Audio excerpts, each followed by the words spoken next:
going to go ahead and get started. My name is Amber Evie, and I'm a grant specialist from Maddie's Fund. We're so excited to be hosting our first huddle for the Return to Home Challenge. So as you know, starting on October 1st, we are encouraging animal shelters and rescue organizations who handle lost, stray, at-large dogs and cats to evaluate their return to home policies by creating a culture of return to home within their organization and community. We are proud to say that we have close to 200 organizations signed up to participate, along with 17 national organizations as partners. $300,000 in grants will be awarded to participants who complete the challenge thanks to Maddie's Fund, Michelson Found Animals Foundation, and Petco Love. We can't wait to see what you do. Today's presentation will include 20 minutes of presentation time, followed by 30 minutes of live Q&A. And then I'll be moderating the huddles along with Kelly Clarity, my grants manager at Maddie's Fund. And today we are kicking off with the subject, all animals in the community have identification / all animals are returned in the field rather than at the shelter. And I am super excited to be joined by two amazing speakers today. Probably no need of introduction for either of these two, but I'm going to do it anyways, just so we can go over all the awesome things they've done. So we are joined by Bobby Mann of Humane Rescue Alliance. Bobby is the Chief Programs Officer for the Humane Rescue Alliance. In his role, Bobby oversees HRA's advocacy efforts, community programs, humane education, and public pet services, all with the goal of uplifting and keeping pets and people together. Bobby also oversees the Waystation program, HRA's best-in-class animal relocation program. Such a great guy for today. In his most recent role for American Pets Alive as the Maddie's Human Animal Support Services Pilot Director, Bobby's worked focused on developing programs and protocols to implement community-supported sheltering and help keep pets in homes with families who already love them. We are also joined by Adan Para. Adan is the Research and Management Assistant for El Paso Animal Services. He has been with the municipal shelter since 2016. During his time, his focus has been on data-driven decisions, implementing technology and grants. Adan recently received his animal shelter management certification from the University of the Pacific, his executive leadership certification from Southern Utah University, and holds a master's degree in business administration. He enjoys finding solutions to problems, simplifying processes, and incorporating technology where possible. On his free time, Adan enjoys taking his shelter pet Tex, perfectly named for that gentleman, to the dog park, DIY projects, and country music. So before we get started, where is Adan? I think the first question we need to ask is, what is the country music what's one country musician we should all give a listen to? Easton Corbin. Oh, I do know who that is, and I agree. I second that. Bobby, who should we be listening to? You know what? I'm going to just completely change the subject because I cannot get over the fact that my boy Adan from Texas is wearing an LA Dodgers hat. So shout out to you still repping California, even though I'm a Giants fan. And I'm also a huge fan of you and the work that you've been doing in Texas, brother. So Thanks, honored brother, to be sharing this space with you, brother. Thank you. Yeah, and I see this in the chat too, where Adan, we're so used to seeing you in the cowboy hat that I definitely think bringing up the ball cap was worth mentioning. Yeah, well, I definitely wear many hats, especially here at the shelter, and literally and figuratively. So I thought I'd change it up a bit for today's talk. That's perfect. And let's get started by talking about what you do with those hats. So we're going to talk today about all animals in the community having identification and returning animals in the field. So Bobby or Adan, I don't know who wanted to get started, but please go ahead. Adan, after you. Thanks, Bobby. So one of the things that we're doing here locally is we're trying to have a monthly mega vaccine and microchip clinic. The minimum number that we'll do at each of these monthly is 500 pets. That'll be cats and dogs. Typically, it's about 400 dogs and about 100 cats that we'll see at these events. Our biggest one we did was in March of this year. We did 1,207 pets in a single day. That took us about 6 hours. And it's a huge effort. If you haven't heard my talks with Petco Love or at any of the other conferences, we have about 40 staff and about 20 volunteers that go out and help us. We set up 4 stations at a site that's behind the airport, so it's kind of spacious. It's a big indoor facility, so it allows us to be out of the heat. But if in your communities, if you all have some COVID sites that are no longer in use, that's a huge consideration that you all might have as far as when you're looking at a place to do a vaccine event. We call them mega events because there's a huge need in our community. The line will be 1.5 miles, 2 miles long sometimes, and we do have to turn hundreds of people away. But that's one of the things that we're doing to make sure that every pet has at least that first line of defense in getting back home. In our community, those microchips are very, very important. And we also have our resource rovers. It's a team of 2 people that drives around visiting, whether it's homeless people, seeing if they need any resources, and making sure their pets have microchips as well. If they'll stop by a park, and if there's a dog park at that park, they'll just go and have a chat with the people, take a handful of microchips with them, and offer to microchip any pets that aren't already microchipped. So that's one of the things that we're doing to make sure that we have those pets with microchips in our community. How about you, Bobby? Well, thanks so much, Don. That's really amazing. So I want to sort of ask a question. I love to post questions to the group, and I would be remiss not to ask this question because my mentor, Gina Nepp from Michelson Philanthropies, typically sort of establishes a baseline in this conversation. So I would love to know, how many folks in here know what your current return to owner rate is? And it could just be a yes or no. I will start this conversation with humility and say, I did not know what our data was for this last month, so I had to look it up before this call. So even as an organization as big as HRA, I did not know that. So it's good to see some of these yeses. Look at all these yeses. A lot of people came really prepared. So the reason why I thought this was really important, I think, I know we're going to have about 10 minutes to talk about this before we get into questions, but I really wanted to root our conversation in a couple things. One, in sort of data and evidence, and 2, figuring out what you're going to do and how the heck you even start, right? So I think the concept of pet identification can go all the way from, we want to get pets on Petco Love. We want to do all sorts of things from a technology standpoint. We want to microchip pets, which can be a little bit more expensive because that's the other big barrier, right? Is folks are like, how are we going to pay for this stuff? All the way to the other end of it, where I have been known to sort of be really invested in innovation and technology. But to me personally, the most attractive thing I find these days is low tech, low barrier tools. So things as simple as even having handwritten ID tags for pets that are laminated, or even taking it one level further and literally having people write their phone numbers on the collars of the collars that pets are wearing. And so I'm going to share my screen very briefly. I don't want to take up a ton of time, but I think the first question that I always hear from people is where do we start? If we want to make an impact, how do we even start with making sure pets in our community have ID tags? And so this is just a very quick visual of our landscape in DC, which you will see I think the fancy data word for this is a geospatial assessment. But essentially what you're able to see here is, first off, Amber, can you see my screen? Your hair looks amazing, by the way. Oh, well, thank you, Bobby. It matches, color coordinated, but yes, we can all see it. Looks great. Perfect. So as you can see, this little box that you see here is Washington, D.C., the District of Washington, D.C. And something that you'll see is all these little dots are stray animals that have come into our facility.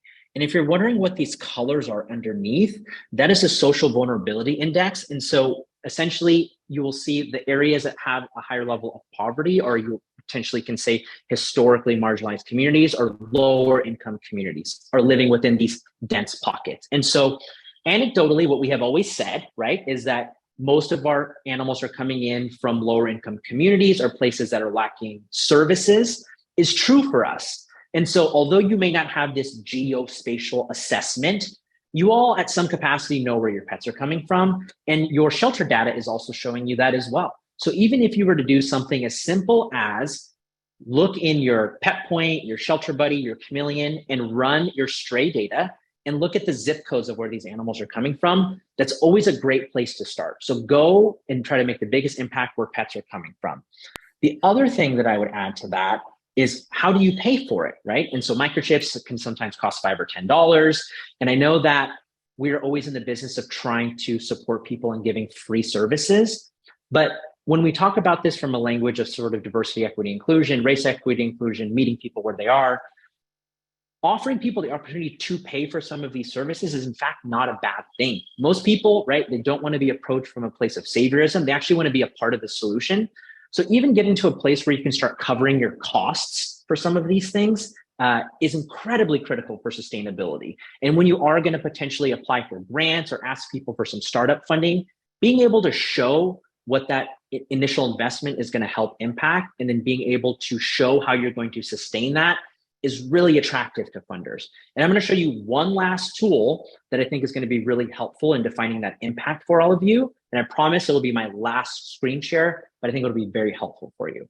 And this is about the conversation about how do I afford this? And what I will tell you right now is that you cannot afford to not invest into this. And what we're going to look at is not just about the financial need to pay for this stuff, but what it's costing your organization by not focusing on getting lost pets back home. And so I'm going to pull up this really cool tool, which I'm also going to drop into the chat before I get started, which is a return to home cost savings calculator. It's really cool right there. And I'm going to show you some really basic data on here, and I'm going to be able to show you how you can prove that it's worthwhile to invest funds into these things. So looking at this really basic cost savings calculator that was built by the Human Animal Support Services team, you will see you can enter in the total amount of stray animals that come into your shelter every single year. You can then show how many of those are actually going home currently to their families. From there, you can put in how much it initially costs to get an animal ready, right? Because there's a lot of startup cost of vaccines, your staff taking care of them, things like that. Whatever that dollar amount needs to be, you can enter it there. And then figure out what it roughly costs every day to take care of an animal. Oftentimes, people will take sort of their total staffing and divide that throughout the year, and that'll give you sort of a rough estimate of what it costs divided by your total amount of animals. And I can explain that later again, because I know that sounds really complicated. From there, you can look at sort of how long it takes for lost pets to get home that do end up going home. And then you look for what it looks like for animals that don't go home. And so for us in DC, it's less than 2 days for them to go home if they go home to their owner. And it's often 12 days or more if we have to get them out through rescue, adoption, any other service. And so from that cost calculator, I'm able to show if 100 more strays are returned home, that's actually a $25,000 cost savings for our organization. And so when you're trying to think about, can I afford to buy a box of microchips? Can I afford to buy an engraving machine? Can I even afford to apply for a grant for someone to do this work for me? Using these very simple tools, we'll be able to quantify the value of making sure that every pet within your community has some sort of identification. So I will pause there.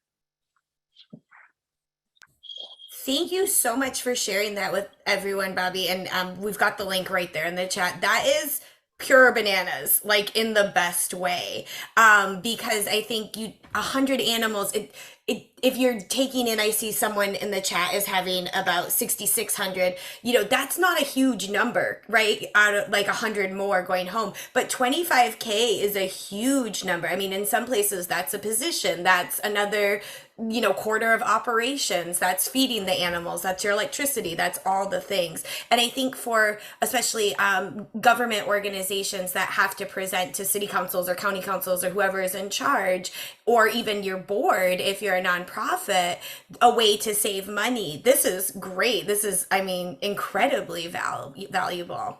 And I was going to ask too, Adon, when you were talking about like your mega clinics and all of that, I had two questions that immediately came up that I think other folks are curious about that Bobby kind of touched on too. Is one, how are you paying for those? If it through grants, is it through your regular budget? And then two, have you seen a decrease in animals coming in or an increase in your return to home since you've been doing those clinics? So we've incorporated it as a part of our budget. We kind of had the thinking that Bobby just mentioned, and kind of evaluated, what is it going to cost us if we were to take these additional animals in. So we figured, just as Bobby mentioned, that it's a lot more cost effective to keep them out to begin with, not having them set one paw in the shelter. Is definitely a cost savings to us. So that's how we were able to sell it and get city leadership to get on board with incorporating it as far as part of our budget. And so I'm sorry, what was that? The second question? If you had, and that's perfect. I think that's great that you were able to do that again, because like we're saying, you're going to end up saving your organization money in the long run, in addition to getting those animals home sooner and getting those people so much relief from when their pet is missing. But how long have you been doing those mega vaccine and microchip clinics? Those actually were brought on by COVID. We did our first one in June of 2020, which was at the peak and height of COVID.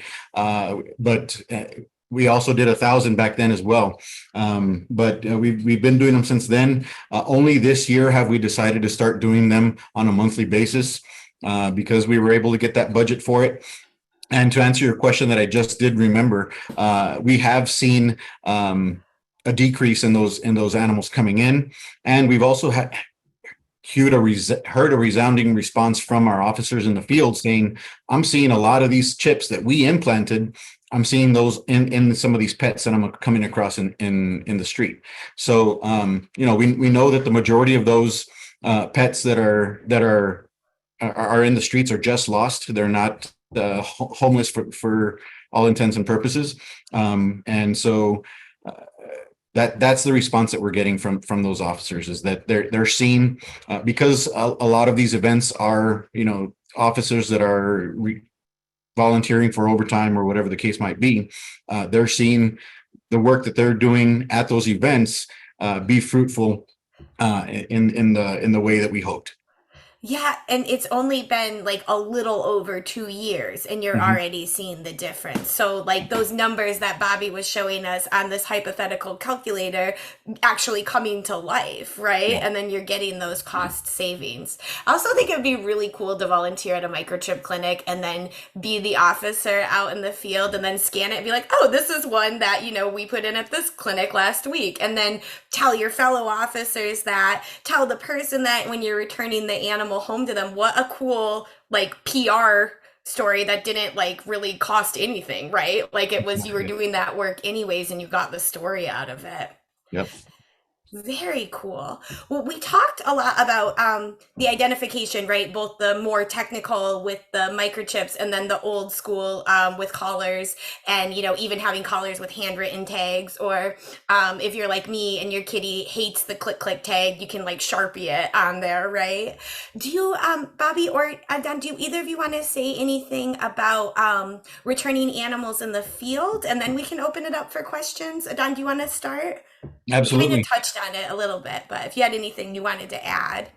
So as a municipal organization, we kind of have to, well, in El Paso anyway, we shied away from focusing on those revenues and collecting those RTO fees that are charged. It was upwards, on average, it was $120 for somebody to get their pet out of El Paso Animal Services. So we just had to shift away from focusing on that revenue to focusing on just being a community resource. That's the way that we sold it to City Council, for them to allow us to charge zero fees for somebody picking up their pet. Sorry, my light just turned off here. And it's definitely a benefit to the community. Now, returning pets in the field, it's definitely been somewhat of some work to get our officers on board, especially those officers that have been here 15 plus years. To kind of get that practice in. Some of the new officers will actually even use their own social media, post it on the local lost and found pages, and within a half an hour, somebody's already responded, "Hey, that's my dog." So, it was a big educational effort in our community to get people to understand that the shelter really should be the last place that any pet should end up. And we're seeing it because our city council members just last week mentioned how they're seeing so many more strays being posted on like Nextdoor and Facebook. So, and she kind of wanted to ask us, well, why is that? So we let her know that's a good thing. That's exactly what we want from the community. This is going to be a community effort. El Paso Animal Services can't do it on its own. Another thing that we love is our Animal Services Prime. You have Prime with Amazon, where they'll deliver to your door. If somebody can't come and get their pet, we'll actually have one of our officers take it to them. So we definitely want to make every effort to get those pets back home. And that's one of the things that we love to do is if they can't catch a bus, if they don't have a car, if they live in a remote part of town, and we can't, we don't want that pet to sit in the shelter if it doesn't have to. So that's another thing that we're doing, is just making every effort, whether it's delivering to their door or waiving fees or returning out in the field as a best practice. Just making that every effort to get them home. And I love that idea too, because if you're saying, the redemption fee is like $120, again, if we go back to the cost, it's definitely costing your organization more than $120 to keep that animal in, to feed that animal, to pay the kennel staff, to keep the lights on, to have the water, all those things. Yep. Bobby, did you have anything you wanted to add about returning in the field? No, just literally texting our marketing team about Animal Services Prime as in real time as Adon is talking about it. Now, they're knocking it out of the park, and I think something to really celebrate about that, right, is there is a lot of change management. There is a lot of culture change that has to go on within organizations. You may have certain officers that are really invested in this, and some that are still sort of laggards or late adopters in these sort of mindsets. And you also have to understand where those folks were coming from, right? So a lot of folks got into this work because it was centered around public safety, or because they were actually celebrated for bringing animals into the shelter, because that was our messaging for so long, right? As we were trying to shift our narrative of how good we were at our jobs, we were encouraging people to bring animals to us so we can give them positive outcomes. And so if all of a sudden during COVID, we're flipping this switch and we're telling our staff that have been doing this for so long, no, don't bring them in anymore. Keep them out, and also telling our community, no, don't bring them anymore. Hold them for the first 48 hours or whatever we're doing.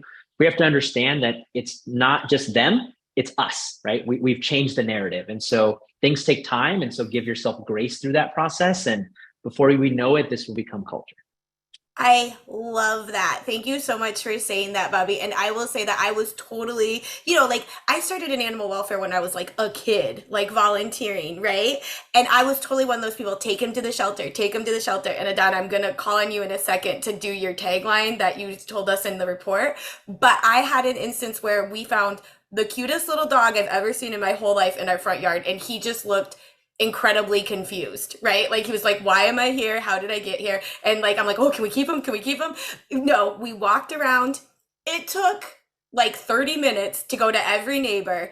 And when the people who he snuck out and they didn't know, because he was like with their other big dog and they didn't realize he snuck out, they were so ecstatic. Right? Like they were so happy to get their little dog back. It took me 30 minutes. Our shelter is more than a 30-minute drive from where I live. So I am here to tell you that even if you've been in animal welfare like more than half your life and you think that going to the shelter is the best first thing, go knock on those doors. I knew it, but then when I lived it, I really knew it. And then before we answer, because I see 7 questions, so I know you guys have some really great questions. Adon, you said an amazing thing on one of our calls comparing finding a lost animal into your neighborhood. Do you know what? Can you repeat that about the finding a lost kid? On mute there. So, if you think about if you were at if you were at Walmart and you found a kid that was walking around lost, would you take that kid to an orphanage immediately, or would you try and find their owner? So that's kind of what we've been using to kind of sell that to our community. That let's put in that little effort. Let's take them for a walk around the block. Let's take them to one of our fire stations to get scanned for a microchip, because they're just lost. We don't have that issue in El Paso anyway of stray packs of dogs running the streets. All of the pets, at least 95% of them in El Paso, are just lost. I love that. Yeah, the mom or the grown up is probably in the makeup aisle and the kid was in the toy aisle. The Yeah. puppy is in your front yard and the, family is in their house, the not realizing the door was left open. I love it. Just knock on those doors. All right, so we are getting some great questions. I'm going to go back up to the top, and Matt Katz, perfect last name for this call, asked, so I think this is for you, Adon. How many staff volunteers do you have for your mega rabies slash microchip clinics? So for staff, we typically have about 30 to 40, depending on the amount the goal that we've set for that event. And volunteers, we have about 20. And those volunteers are comprised of the majority of them, if not all of them, are high school students in vet science programs that we have partnerships with a lot of high schools around town. And these students have gotten so good at even vaccinating and microchipping that they're able to help us tremendously. So if you take the time to put in the effort and get them trained up, it's going to cost you nothing, because if you can fully man this with volunteers, then it's going to be very cost effective for you all. That's awesome. And then you can hopefully get those students to come work for you, right? In the future, they've already got the hard skills. Yeah, no, there's definitely a couple that have already expressed that they're going to vet school, and I've told them, all right, well, you put in the effort here, then you need to come back here first before you go anywhere else. And then if you get those students, tell El Paso thank you for preparing them for you too. Yeah. All right, and then Gina, so thanks for being on this call, Gina from Michelson. You asked the question if anybody on this call has animals that are brought in not by ACOs, animal control officers, but by local law enforcement.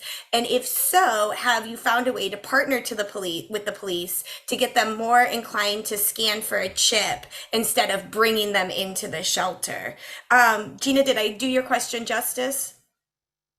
You did, yeah. Okay. Because I do know that there are one or two on this call, and I'm just really trying to figure out, how do you get your local Mayberry police to be part of the solution, And I was hoping to find someone. I think we got an answer from someone that their officers are provided with chip scanners. But I can't remember who that was. Yeah, that's Shell. Hey, Shell, how are you? Thanks for being on the call. Do you mind unmuting and telling us a little bit more about what you told? Don't have. There I am. Okay. Can Yes. you hear me? Yes, thank you. Well, we work directly with the police. They can get into the building 24/7, and they bring animals in, mostly dogs. So we would like to get them chip scanners, and we have not had the funds to do that, but maybe with this grant, we will be able to do that. We'd like to save them the trouble of bringing the animals in, and maybe they can just return them. So it's something that your organization has been thinking about too. Yes. Definitely. Okay, cool. Thanks, Shell. Uh-huh. And I believe it's Jillian Gomez. So you and your organization, you do not have ACOs, but you have officers that work with you, and they're getting better about waiting to see if you can pull the microchip and then give them that contact information and then take the animal home. Jillian, do you want to unmute and tell us a little bit about this?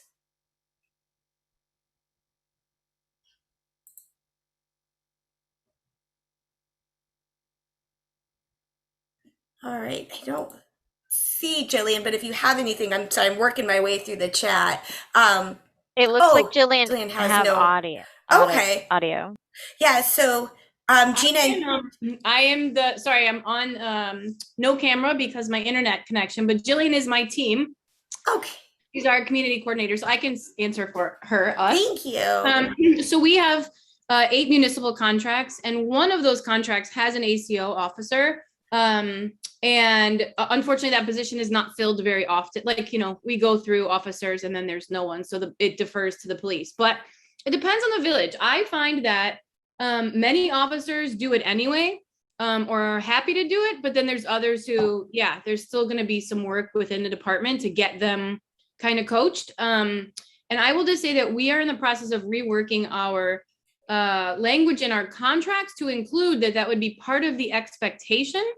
I have started some of those conversations, and you know, I'm not saying they're bad. It's just going to be a lot for the departments to process. I think they, like you just said, expect that the contract means they can just bring to us when they need.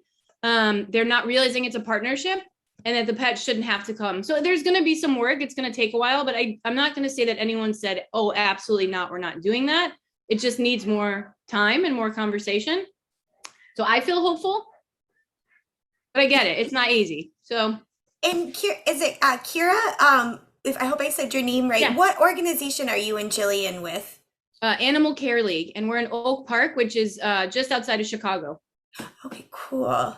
Yeah, so Gina, maybe you guys can connect later and talk more about that. Thank you so much for sharing, Kira. It's always great when these calls become more about the speakers, and the people who are joining the calls can also like throw in their experiences and what's working for their organizations. And I think too, it kind of, Kira, what you were saying goes back to what Bobby was saying. It's a little bit different because it's ACOs versus like, you know, what we think of as traditional police officers, but changing that culture and being patient with the folks and having it in your contract, I think will go a long way, because then it's in writing too. All right, so I'm going to get back to the chat. And Tracy had a question. And so, Adon, I don't remember if this was for you or Bobby, but somebody is microchipping in the field. Like you're, you know, oh, it was you, Adon. You have the rescue rovers, right? Who are going out and they're microchipping in the dog park and the place where folks who don't have secure housing are located. Do you have a form, or how are the officers getting that information? Like the contact information?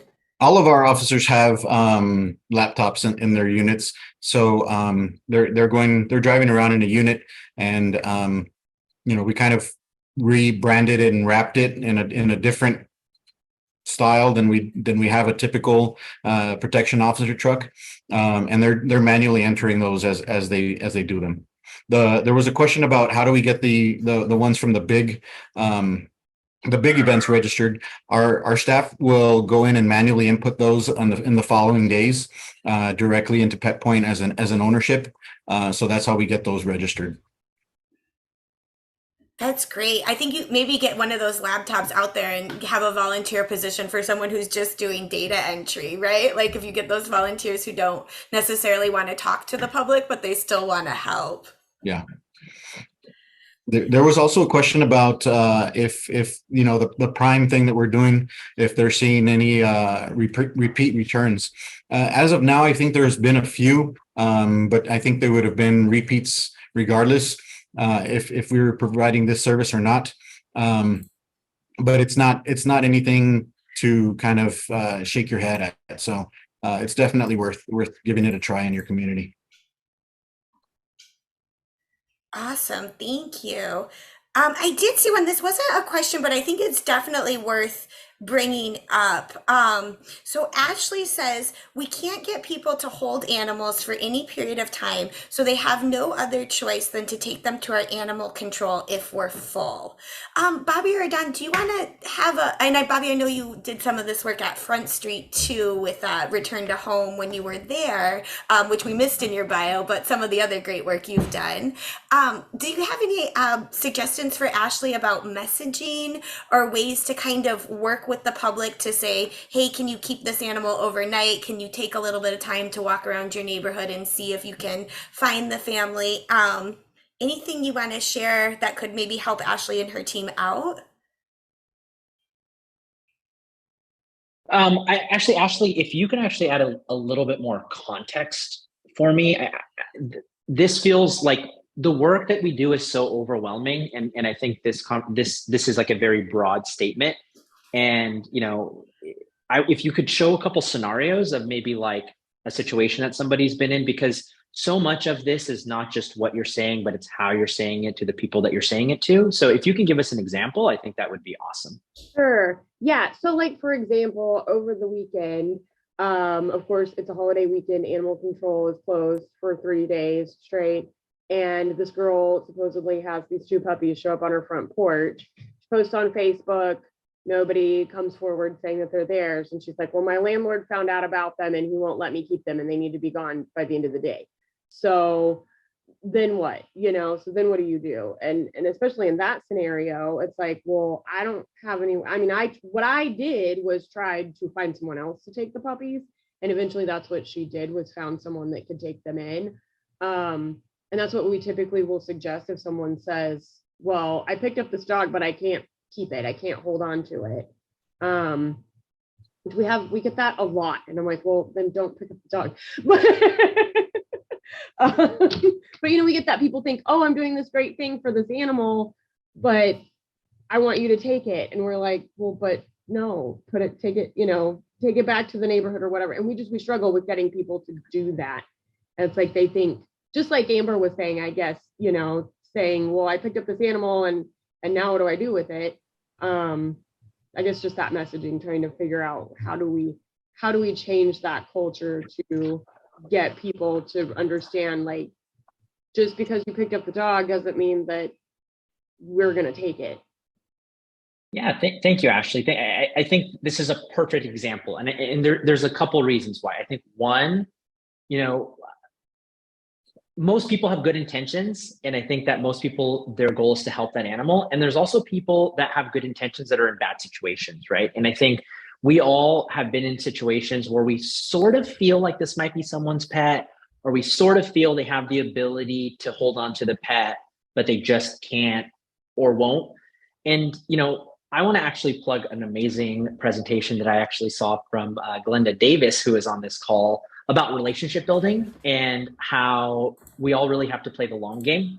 And we're just changing culture and sort of this expectation.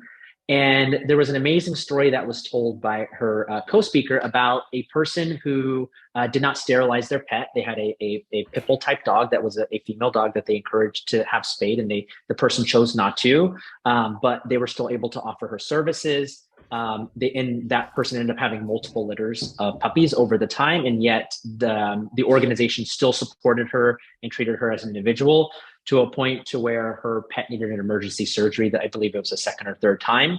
And that person was willing and able to not only sterilize their pet, but actually was so invested in the compassion that the organization had that they're now a volunteer for the organization. And so I know that sounds like sort of a cop-out of like the accountability part, but really the trust building is critical. And I think if you can say, hey, we are here to help you, but in this situation, if you can, please do. And celebrate the small wins. I know that's not going to help us with overcrowding today, but we also need to remember that none of us are going out of business anytime soon. Like, we're in the business of not only helping pets, but supporting and building relationships with our community. And so 5 years from now, these little things are going to make a big difference. Glenda, is there anything that you wanted to mention about that since you're on the call?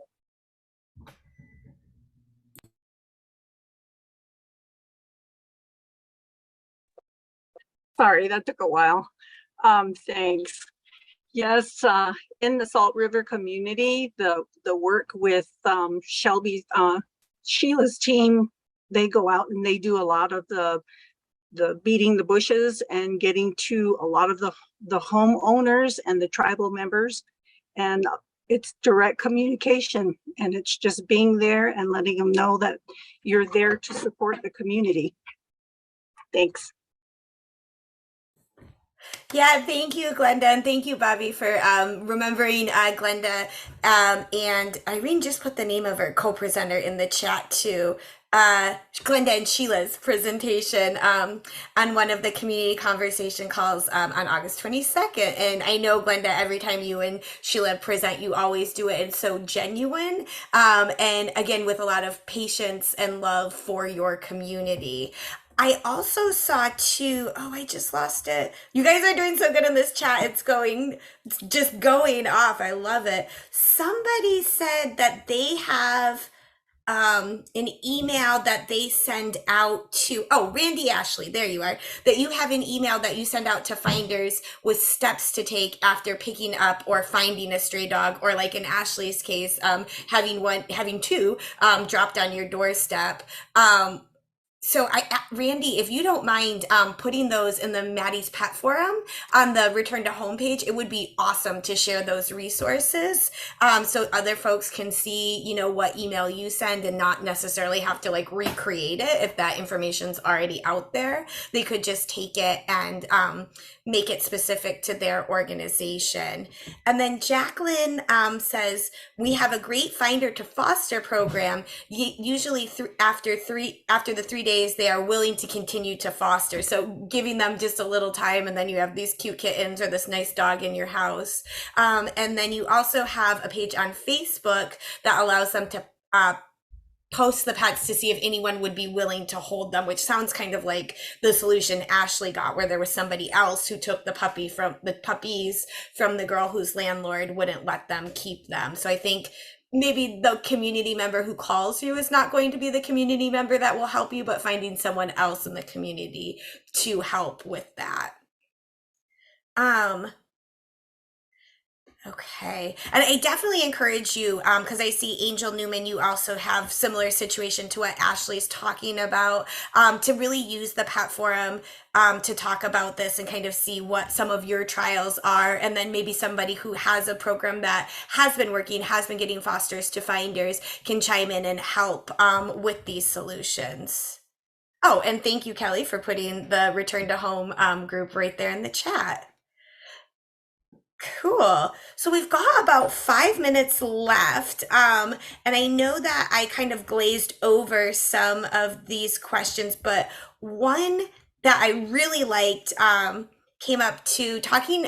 So Bobby, you had mentioned being, patient with ourselves and patient with our colleagues and gracious. And then you also mentioned celebrating the small victories and knowing that, it's not going to help today, but I mean, after 2 years, Adon, you're already seeing that change in your community. Can you talk a little bit more about how you helped change the culture for the animal control officers so they embraced Return to Home in their field? It seems like that's always a struggle for a lot of other agencies. I would love Adon to cover that, but I will just pretense that with like leadership. And I see Adon and I see his leadership and I see his attitude, and he shows up the same way all the time with just this positive vigor about this work. And so I think sprinkling that fairy dust is important. And the other thing I just want to mention about sort of this like humility and grace and sort of meeting people where they are, I also want to acknowledge to all of you, like this work is really hard. And it's on the worst time where your shelter is full, or you kept those kittens overnight, or 2 people called in sick, where you just have that one person who just like can't keep the dog that you feel like is theirs. And so Ashley, I also just want to say to you, like, thank you for doing this work, and just know that it really takes a community like this to really take care of each other and make each other successful. And so, definitely if you can join the Maddie's Monday National Calls. I know the Human Animal Support Services also has peer groups related to this level of work where you can talk to people like this more frequently. Definitely attend the other huddles that are going to be coming, because I think the more people you meet, the more you're going to realize that you're not alone in these struggles. And I'm just so grateful that you're here. Thanks, Bobby. And I think too, it's like, right, Ashley, it's like, oh, and you were supposed to go to lunch 20 minutes ago, but now you're still dealing with that paperwork. And oh, guess what? You're fighting with your partner at home, which is not related to this, but also making your day really bad. I totally agree. It's not easy work. And it's okay to like complain about, it's good to have like people who understand what's going on, that in a way that other people might not understand because they haven't done this work. But I think it's also really good to sprinkle that fairy dust, as you say too, Bobby. if I could get Kelly or Irene to drop the links to register for the community conversations in the chat, that would be awesome. All right. And then speaking of culture, great segue, Bobby. Adon, do you want to say anything about the changing the culture with the ACOs? Yeah, absolutely. I think the main thing is we've done things to incentivize them, like, hey, if if you're the top one, the officer with the top number of RTOs on the field, we'll give you a day off of your choosing in the next 2 weeks. Just simple things like that mean a lot to staff. We sometimes forget to take care of our staff because we're always on the go. We're always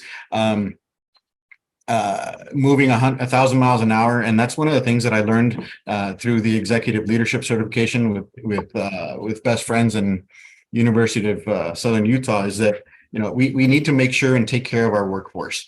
They're our bread and butter. They are the ones that make things happen, and they're the ones that we turn to when we have an issue. So it's really taking care of our workforce, and kind of we've done things also as far as paired some officers that weren't so good at doing the return to homes, and paired them with those that are.